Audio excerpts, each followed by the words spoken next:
Welcome to Healthy Kingston and Happy New Year. My name is Janet Wade and I will be your host this morning for our program. First, I would like to introduce Arthur Boyle, who is the health agent for the town of Kingston.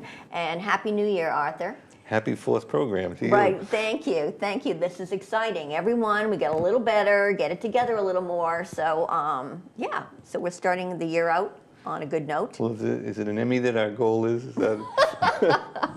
I think just to get 12 programs done so far is, and not to have a meltdown is probably the goal of the year right now. Well, that's good. We're talking about public safety today, and you don't think about public safety and holidays and the kitchen and all that all at one time, but we are making people aware of, you know, at Christmas time and at New Year's and, you know, Super Bowl Sunday follows that, everybody's got something on the stove. You've got to place the handles away from the stove because there was a story about a 2 or 3 year old that pulled one of the pans down, or the pots rather, and got third-degree burns. And you don't think of something like that without, you know, having it told to you. It's like, you know, having smoke detectors in your house. You don't think of them until you have a fire and they don't go off. Sure. But particularly when you're scurrying around and you have all these people in the kitchen and preoccupied. Yeah, we say, you know, with all the confusion and commotion, that one of the things you have to pay attention to as well is your pets. Because you've got a dog who you say, she's friendly, she won't bite, she's more afraid of you than you are of her. And the next thing, she bites a 3-year-old because the child was pulling on her ears or something. And, you know, there's strangers in the castle to the pet. So you need to be cognizant of that. And, you know, when we talk to people about it at the Board of Health office, they say, geez, I didn't think of that. I didn't come up with that. It's very true. I have a small dog, and Shih Tzu, and the children are right in his face, and he's not used to that, and it can be very intimidating, and he's tried to nip them on a couple of occasions. Yeah, I like the saying that our house is child-proofed, because anybody who says that their house is child-proof, it isn't. No. You've got glass coffee tables, you've got brick hearths in the fireplace, you've got unprotected electrical outlets, you know, where kids can stick a dime in or a key in or something like that, and they're always trying to put something in where it doesn't belong. Yeah. And you've got candles. That's, you know, a fire department's nightmare is that you left a candle on overnight, or you left while you went to your next door neighbor's house for an hour and it turned out to be 3 hours and it burned through the table or something. So. Right. Leah Santos from our office made a suggestion the other day about, you know, she's a young mom with young children, and she said the styrofoam noodles that they have for swimming pools, that you cut those and put them on the corner of the coffee table and they serve as a protector. And I said, well, they come in orange and bright blue and things like that. They don't do much for your decor. But she says, well, the children's safety is more important, and I would agree with her. Yeah. So there's just some ideas and some tips that people can use to, you know, avoid, you know, really a tragedy in some cases when a child is burned. You got to keep the oven door closed. I mean, you're not conscious of that when you're, you know, an adult, and in our house there's just 2 of us that live, you know, there on a regular basis. But when you have company over, you've got to think about their 3-year-old, their 4-year-old, that kind of thing, and your grandchildren. I mean, we're at that stage. So be safe and enjoy the holiday season. Absolutely. I was thinking of a couple of things when you were talking. Even having if you have toddlers in the house who are very busy, putting their bicycle helmets on while they're walking around the house, because who's to know what they're going to trip over, fall down. So that's a possibility. And they'll like it. They'll play it as a game. Exactly. They can be Superman or whoever. And the other thing is fireplace ashes.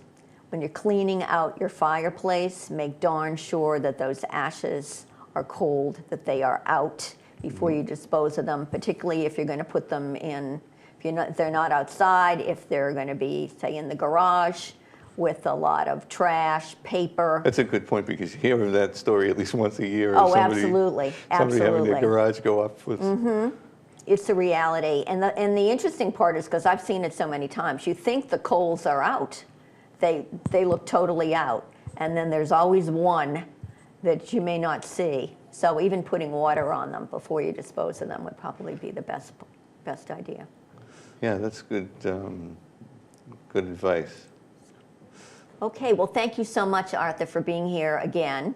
and all good New Year's resolutions to keep ourselves and our families safe and our houses. What resolution can I make that I'll break the first day of the year? Exactly. I'm going to have to do some heavy-duty thinking. Well, it's a great privilege to be here again, and I appreciate the opportunity to give some of the tips to some of the folks from Kingston, and we'll continue to have a healthy Kingston. Terrific. Thank you. Thanks. Take care. Next, I'd like to introduce you to Mr. Joe Casna, who is very well known in our community. He is currently the chairman of the Kingston Board of Health. He's also been a selectman and is very knowledgeable about our community.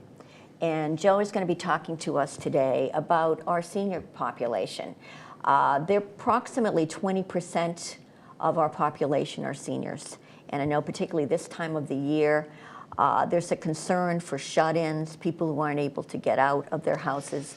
And Joe has had a lot of experience in going to see some of these seniors in their houses and would like to share with us some of the things that he's seen. Well, good morning, or good day. Yes, I currently serve in the community as the chairman of the health board, and I've had a pretty diversified career in public service in our community, and I've gotten to work with and meet a lot of great people. It's been more of a pleasure. It's been a wonderful part of my life, and I've enjoyed all of it, even some of the more difficult times. Yes, along the way, I've been able to work with different directors down at the senior center, and I've responded to a number of different situations with people who have found themselves maybe isolated would be the correct word, without the support that a lot of us have from family and friends, and it's a difficult situation for a lot of people, especially in these months where we're basically shut in our homes. A lot of these people don't have the resources to get out and get involved, or go down to the senior center, or attend a Lions or an Elks meeting or something along those lines, and they don't have that social activity that some of us are fortunate enough to have. Sometimes their friends have passed away, and their life changes. I see that. And what are some of the situations you've walked into that come to mind? Well, we've had different situations in our community that I think would be surprising to a lot of us. We all don't, again, have that type of support that's necessary to have a healthy senior years. We're not all blessed with a large family or a family member who is very attentive to us. We're not all blessed with a group of friends, things like that. And also, to some degree, this community is rural, so it's easier for people to be a little bit more isolated. Absolutely, there's no question. Limited public transportation. There's no question. And what we've talked about after each and every time that I've found myself in one of these situations, of course, it's like anything else, things come to the forefront in your life, and that will come to the, and I go down and we talk about it down at the senior center, and we try to get people to reach out to their neighbors, to their friends that they might not have seen for a while, and get them involved and see how they're doing.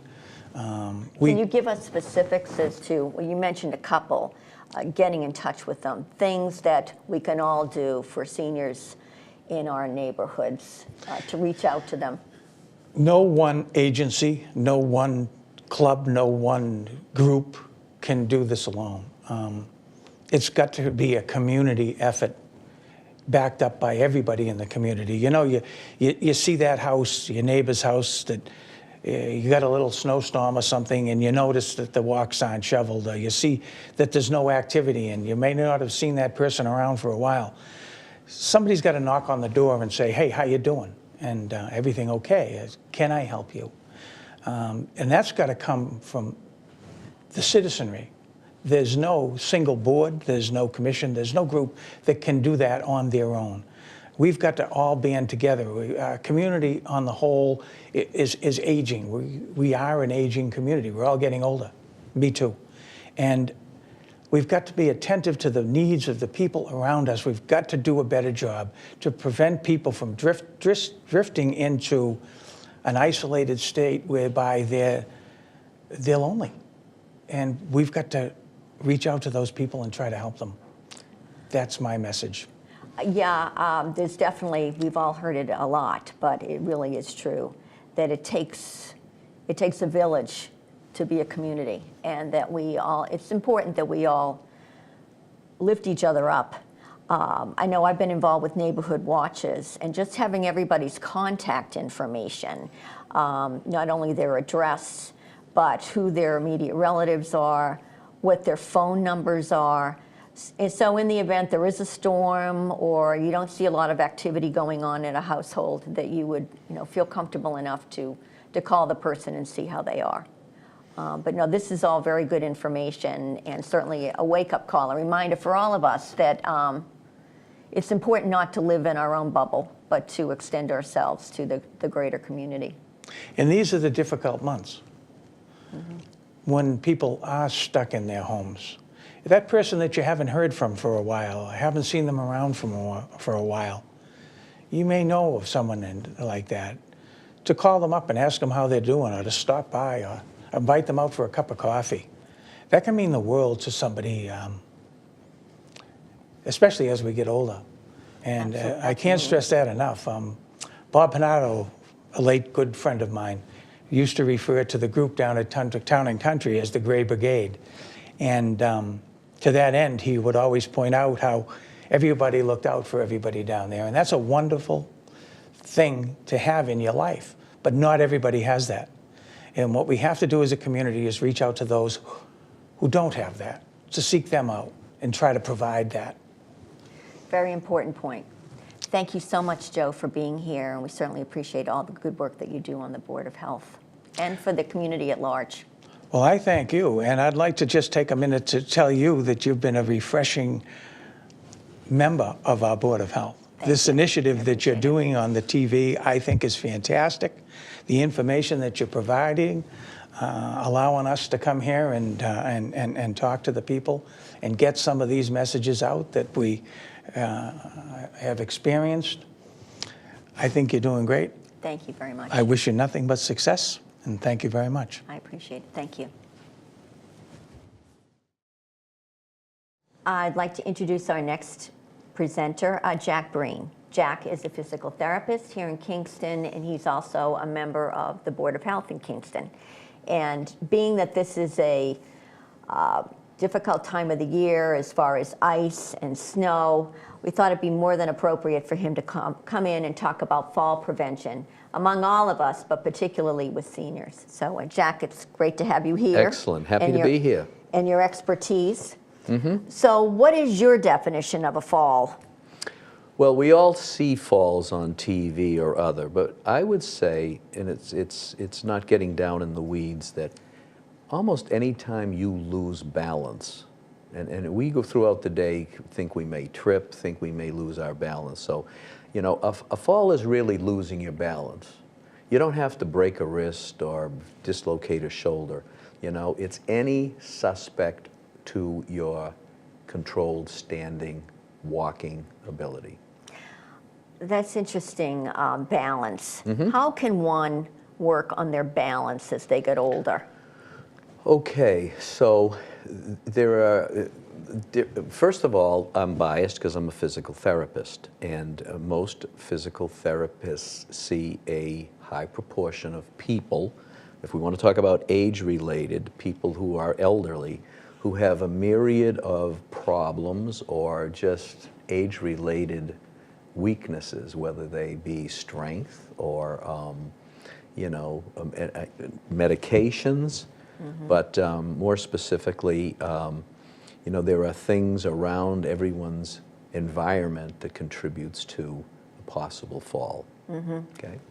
Can you speak to those a little bit more? Sure, sure. So the first thing I would talk, we did talk about age, and that doesn't mean, some of the things I'll talk about do speak to age, but also are very much directed to other age groups, okay? So let's say, not in any particular order, let's take a look at your environment, your house, okay? So, you know, do you have steps? Do you have stairs? Do you have an undulating terrain around your house? Do you have old 70s shag rugs, or do you have throw rugs? Those are things that, you know, you might think I just tripped, but how many times do you catch your foot and you don't lose your balance? So in a person who may be older, or a person who may have some other type of injury or illness, that can loom as a real problem. So that's an environmental piece. A couple of things to add to that. I know I've personally had wearing high heels in my house, and the heel gets caught on a rug. Yeah. And I've tripped, and also going up and down stairs with glasses that have been newly adjusted. Sure. And it throws my balance off going upstairs. Yeah, and going downstairs too, it can be scary. So that sort of segues into a medical piece of the discussion of falls. Vision, okay? If you wear glasses, if you have cataracts, if you have any other visual compromise, almost 30% of a person's balance, maybe even more of that, is in your eyes. Really? Yes, it is. Not to get too wonky, but at least 30 to almost 50% of your balance is visual. You know what is horizontal and vertical. Another medical piece of balance is your inner ear. Another 20+%, it varies from person to person, is in your inner ear. So if someone has a hearing deficit, something maybe like if you hear the term Meniere's disease, that directly affects your balance. Any kind of infection, ear infection, anything to do with eyes or ears, really are 75+% of your balance system. It's interesting, because I don't know if we necessarily think about that. I don't think so. And the other small percentage is down, believe it or not, in your ankles. The ability for your ankles to know their relation in space. Are you leaning forward? Are you leaning to the side? And so those are major pieces to balance. The other thing too is we talk about the systems of the body, and let's go maybe into medications. But before I state, medications specifically, if you're taking 3 or more medications, you are significantly at a fall risk. Wow, that's Significant. interesting to know. And not to get too, you know, percentage or detailed, but there is a known statistic. 60+% of the people over the age of 60 will fall this year, next year, the year after. And so there are statistics that show, you know, that these concerns and these issues with a person. Right. So we talked about environment, talked about medical. You know, anybody, let's talk about some functional, some strength issues, okay? Anybody who has had, and I won't even talk about a stroke or, you know, a person that maybe has had some cardiac problems. Maybe you've had a knee replacement. Maybe you've just had an arthroscopy. You're a young person and you need a meniscectomy and you get operated on. Anytime there is an operation anywhere near a joint, and I'm back to where that little balance is in the ankles, in your knee you have joint receptors. They tell you the position of your knee at all times. Cortisone injection, medication, a surgical procedure will compromise that position sense that every joint has. So if you've had surgery, if you've had just an injury, those systems are all going to be compromised. So you have to keep, you know, you have to keep in mind that if you've had any kind of an injury or surgery, you're at risk. So even if you have cortisone to help alleviate pain, that still doesn't necessarily position in your knee well, so you need to be aware of that, I guess is what I'm saying when you're walking. So without getting too physical therapist, we all, when we have an injury and pain, walk in some kind of a splinting fashion. We either protect a certain joint that hurts, and we ask other joints to substitute in and compensate.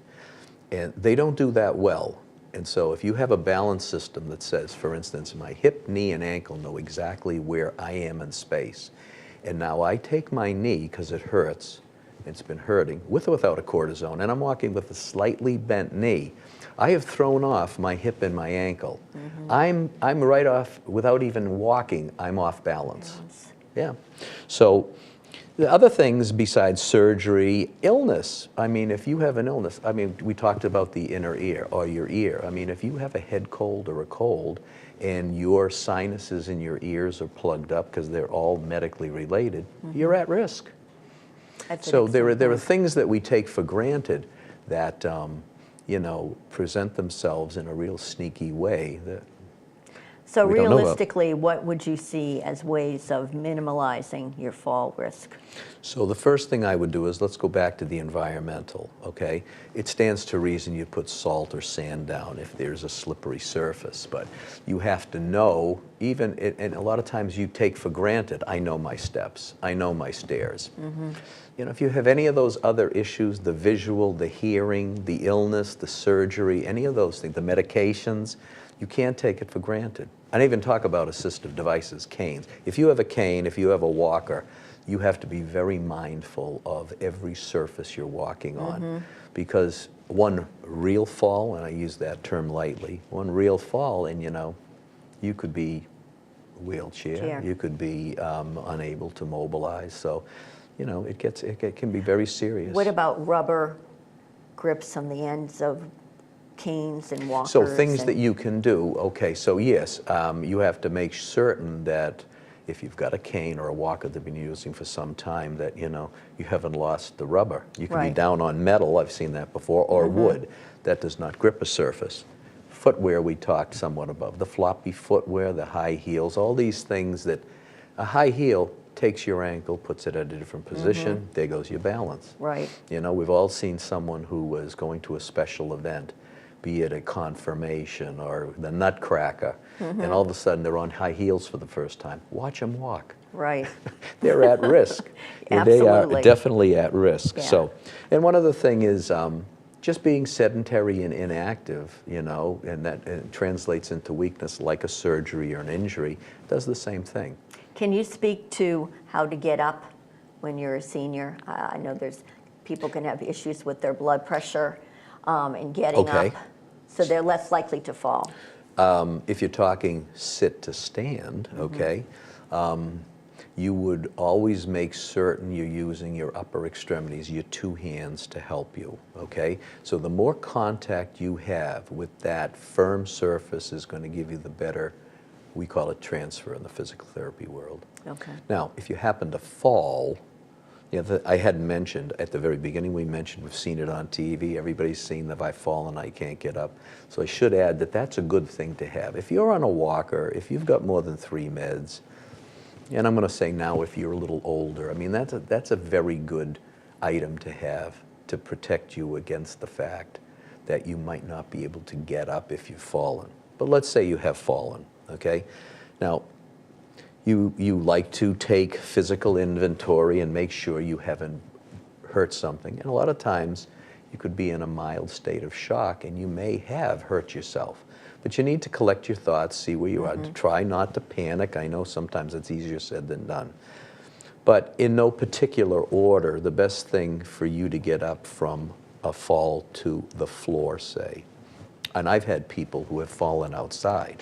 And what you need to do is go through that lying down to hands and knees to kneeling to standing. You do it Now gradually. that you have to go through these different, we call them a developmental sequence, but you gradually work your way up into a more challenging posture. So in the house, you may fall down, you'd roll onto your stomach, you'd get up on all fours, and you crawl. You crawl to a stable couch, a heavy chair, and then you get up on one knee first, and then use your hands. Sometimes most of the times that will work if you're not too compromised strength-wise, you haven't really hurt yourself. If you're in pain in any of your extremities, how should you handle this? Well, absent the first alert type item or a cell phone, you know, you'd get to the cell phone and make the call if you could, but you probably, besides a 911, you'd want to get an ice pack on there. You know, you're probably not safe diagnosing yourself. You know, so a lot of times, you know, not to talk shop, but I had a person who fell down, and in this case, the person had a seizure from Lyme disease, and nobody diagnosed a fractured humerus, the second biggest bone in the body. Wow. So you take a little inventory, you're probably going to be in a little bit of shock, but if you have a significant injury, you probably feel it. You know, you don't have a support button, you make the call. If not, until someone gets to you, you put ice on it if you can get over to the refrigerator and get ice. What if you're the Good Samaritan and you're out shopping and you see someone fall on the ice? Okay. So on the ice, you have to be certain that, if you're not on the ice, it's Or a two-person. ice, snow, okay. Yeah, you want two people. You know, it's like life support. It's a lot easier done when you have two people. People will try to lift someone, and they're standing on the ice. That might not be the best strategy, because now you're going to be under the burden of a lot of weight. You may fall down. Now, two people could possibly get hurt. Right. So, you know, I'm not saying you slide the person or drag them, but somewhere in there, you've got to make sure you're safely helping them. Right, You've got to because be you don't want to be a safe. victim, too. Yeah, if they fell on ice, you're going to fall on Yeah. ice if you're lifting a 150-pound or greater person. What about if it's just, you know, an average day and the person trips and falls in the street? You know, everybody wants to rush over and lift them up. I like your idea about, you know, getting your thoughts together. Right. And assessing the situation. Can you speak to that as to how they should proceed? Anybody that's fallen by chance is usually unhappy, upset, and somewhat troubled by the fact that they've fallen. So getting them psychologically, you know, settled is probably the best single thing to do. Without getting into a Good Samaritan discussion, I mean, I think nobody but few people are going to fault you from helping someone. So the idea that you may lift someone who has a fractured hip or has a broken arm, I mean, I wouldn't hesitate to help somebody, and it's not because I'm a medical professional. But Right. did that quite answer your question? Yes. I might have drifted. Yep. No, no. Good.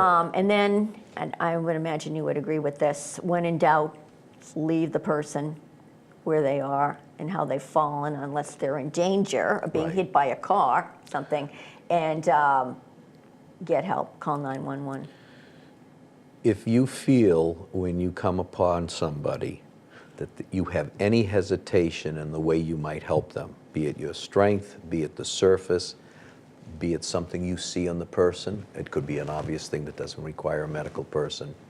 Hopefully you have a cell phone, get a call to 911. Right. Yeah, the professionals know what to do. I think most people really understand that they have a certain limitation as to how much they can help, but when in doubt, don't do it. Great. You Good know? advice. Yeah. All good advice. Thank you so much. Great, It's a perfect happy. time of the year to be talking about The one this. last thing I would say is if you suspect any of these things we've talked about, go to your doctor, tell them about these issues, especially your medications, pharmacist or whatever, and if you have fallen or if you find yourself losing your balance, go to your doctor and ask the doctor to give you some kind of help in your balance. Now to put a plug in for physical therapists because that's what we do. Right, and actually, I'll put a plug in for yoga. Has really helped Absolutely. me with my balance, and also Tai Chi. And they're fun, Right. and they're interesting, and they work. Yeah. So, Most people today know the downside of sedentary life. And we're just talking about one little small piece of that world. If you're inactive and you're sedentary, there's a new risk factor for falling. absolutely. So, stay in shape, stay active. That's right. Thanks, Jack. Appreciate you Excellent. being here. Happy to be here.